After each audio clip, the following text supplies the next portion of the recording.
Hi all government job aspirants, welcome to my YouTube channel Gen Studies for Government Jobs। আজকে আমরা discuss করব daily current affairs set 21। এর আগে 21-20টি set discuss হয়ে গেছে। যারা দেখোনি ভিডিও ডেসক্রিপশনে একটা তোমাদের প্লেলিস্ট করা আছে, সেই প্লেলিস্ট থেকে আগের পার্টগুলো দেখে নিও। ফার্স্ট প্রশ্ন দেখো কারেন্ট অ্যাফেয়ার্সে, 2018 সালের কৃষি কর্মণ পুরস্কারের জন্য কোন রাজ্যটিকে রাইস ক্যাটাগরিতে অধীনে নির্বাচিত করা হয়েছে? তো এটি হয়েছে ঝাড়খণ্ড রাজ্যকে। কেরালার 23তম আন্তর্জাতিক চলচ্চিত্র উৎসব 2019 কোন ছবিটি গোল্ডেন ক্রো ফিজেন্ট পুরস্কার পেয়েছে? এই গোল্ডেন ক্রো ফিজেন্ট এই পুরস্কারটি পেয়েছে দ্য ডার্ক রুম নামে একটি মুভি। সম্প্রতি ভারতের কোন প্রতিবেশী দেশ 100 টাকার উপরে ভারতীয় মুদ্রার নোট নিষিদ্ধ করেছে? মনে হচ্ছে 500 টাকার নোট, 2000 টাকার নোট, এগুলোকে সব নিষিদ্ধ করে দিয়েছে। সেটা কোনটা? সেটা হচ্ছে নেপাল। 67তম মিস ইউনিভার্স 2018 কে জিতেছেন? তো 67তম মিস ইউনিভার্স 2018 জিতেছেন ক্যাটরিনো এলিসা গ্রে এবং তার বাড়ি হচ্ছে ফিলিপাইন্স।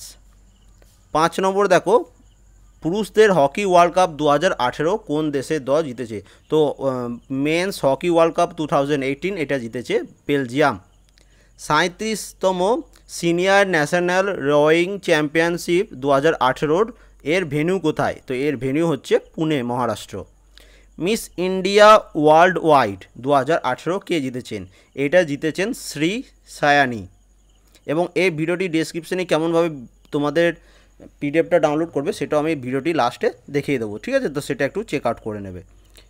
কোন আন্তর্জাতিক প্রতিষ্ঠানের সহযোগিতায় ওমেন্স ট্রান্সফর্মিং ইন্ডিয়া অ্যাওয়ার্ড 2018 তৃতীয় সংস্করণটি নীতি আয়োগ আয়োজন করেছে? তো এটা হচ্ছে ইউনাইটেড নেশনের সহযোগিতায়। কোন নারী আইন কর্মকর্তা ভারতের নতুন অ্যাডিশনাল সলিসিটর জেনারেল নিযুক্ত হয়েছেন সুপ্রিম কোর্টে? তো এটা তার নাম কি? তার নাম হচ্ছে মাধবী ডিভান। সম্প্রতি কোন দেশ ঘোষণা করেছে 2019 সাল হলো ইয়ার অফ টলারেন্স? তো এটি ঘোষণা করেছে ইউএই। 91তম অস্কারের জন্য কোন ভারতীয় চলচ্চিত্রকে তালিকাভুক্ত করা হয়েছে ডকুমেন্টারি শর্ট সাবজেক্ট বিভাগে, মানে শর্ট সাবজেক্ট ক্যাটাগরিতে? তো এটা বইটির নাম হচ্ছে পিরিয়ডস এন্ড অফ সেন্টেন্স। এটা কিন্তু খুব ইম্পর্টেন্ট।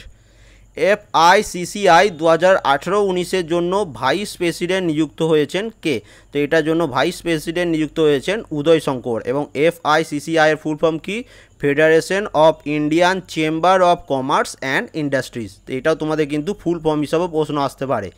পেটা India person of the year 2018 এটা কে হয়েছেন? এটা হয়েছেন সোনাম কাপুর। আশা করি এটার অ্যান্সার সবাই জানো।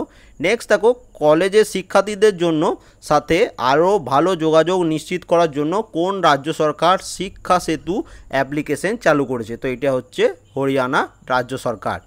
15 নম্বর কারেন্ট অ্যাফেয়ার্স দেখো, সিবিআইয়ের নতুন অ্যাডিশনাল ডাইরেক্টর কে নিযুক্ত হয়েছেন? তো এটি নিযুক্ত হয়েছেন ঋষি কুমার শুক্লা। কবে জয়েন করেছেন তিনি? 2 ফেব্রুয়ারি, ঠিক আছে? তো এইটা রিসেন্টলি এর আগে একজন ছিলেন, সেটা বিভিন্ন বইয়েও দেখছিলাম দেওয়া আছে, তো সেটা তোমাদের চেঞ্জ হয়েছে, এটা একটু তোমরা কালেকশন করে নেবে। এরপর দেখো, a rural manifesto realising India's future through her village, এই বইটির রচয়িতাকে? এই বইটির রচয়িতা হচ্ছেন বরুণ গান্ধী। তাহলে বুকস অ্যান্ড অথর্স থেকেও একটা প্রশ্ন তোমাদের এক্সামে কারেন্ট অ্যাফেয়ার্স হিসাবে আসবে। কোন ভারতীয় রাজনীতিবিদকে Skoch chief minister of the year 2018 পুরস্কার প্রদান করা হয়েছে? তো এটি হয়েছে পশ্চিমবঙ্গের CM মমতা ব্যানার্জিকে। ভারতীয় মহিলা ক্রিকেট দলের নতুন কোচ কে নিযুক্ত হয়েছেন? ওমেন্স ক্রিকেট টিমের কোচ হয়েছেন WV রমন। চেঞ্জিং ইন্ডিয়া বইটির রচয়িতাকে? তো এই চেঞ্জিং ইন্ডিয়া বইটির রচয়িতা হচ্ছেন মনমোহন সিং। দেখো বুকস অ্যান্ড অথর্স তোমাদের আগের দিন একটা সেপারেট ভিডিও বানিয়ে দিয়েছিলাম, সেখানেও কিন্তু এটা ছিল। এবং লাস্ট প্রশ্ন, মার্কিন যুক্তরাষ্ট্রকে নতুন ভারতীয় রাষ্ট্রদূত নিযুক্ত হয়েছে? মার্কিন যুক্তরাষ্ট্রে কে নতুন ভারতীয় রাষ্ট্রদূত, মানে হচ্ছে ব্র্যান্ড অ্যাম্বাসেডার নিযুক্ত হয়েছেন? তো এটা হচ্ছেন হর্ষবর্ধন শ্রিংলা। তো টোটাল 20টা কারেন্ট অ্যাফেয়ার্স আমরা ডিসকাস করে নিলাম। এবার এটা কীভাবে তোমরা ডাউনলোড করবে সেটা আমি তোমাদের দেখিয়ে দিচ্ছি, দেখে নাও। দেখবে ভিডিও ডেসক্রিপশনে একটা লিঙ্ক দেওয়া আছে, তো সেই লিঙ্কে ক্লিক করলে ডাইরেক্ট এরকমভাবে পেজটা খুলে যাবে। পেজটা খুলে যাওয়ার পর এখানেও আমি কারেন্ট অ্যাফেয়ার্সগুলো পোস্ট করে দিয়েছি, তোমরা এখান থেকেও কারেন্ট অ্যাফেয়ার্সটা পড়তে পারো। এবং সবারই নিচে চলে যাবে, একদম নিচে গিয়ে দেখবে এই যে 20টা কারেন্ট অ্যাফেয়ার্স যেখানে শেষ হলো, এইখানে দেখবে এই দেখো ক্লিক হিয়ার অপশন রয়েছে। তো এই ক্লিক হিয়ারে ক্লিক করলেই তোমরা এখানে এটা ডাউনলোড করে নিতে পারবে। এবং যারা ডাউনলোড করার পর কী হয়, তোমাদের কিছুদিন পর হয়তো কারেন্ট অ্যাফেয়ার্সগুলো হারিয়ে যায়, তো কী করবে, ফেসবুক বা হোয়াটসঅ্যাপ তোমার যেখানে সুবিধা সেখানে এইখানে দেখো হোয়াটসঅ্যাপ শেয়ার অপশন রয়েছে, এখানে ফেসবুক শেয়ার অপশনও রয়েছে, যেখান থেকে খুশি পেজটা শেয়ার করে রেখে দেবে, যাতে পরবর্তীকালে এই তুমি পিডিএফটা আবার হারিয়ে গেলে নতুন করে ডাউনলোড করতে পারো। নাহলে এই ভিডিওটা হয়তো পরবর্তীকালে আবার খুঁজে না পেতেও পারো, সেটা তোমাদের সুবিধার জন্য শেয়ার করে রেখে দেবে। ঠিক আছে, and thank you for watching.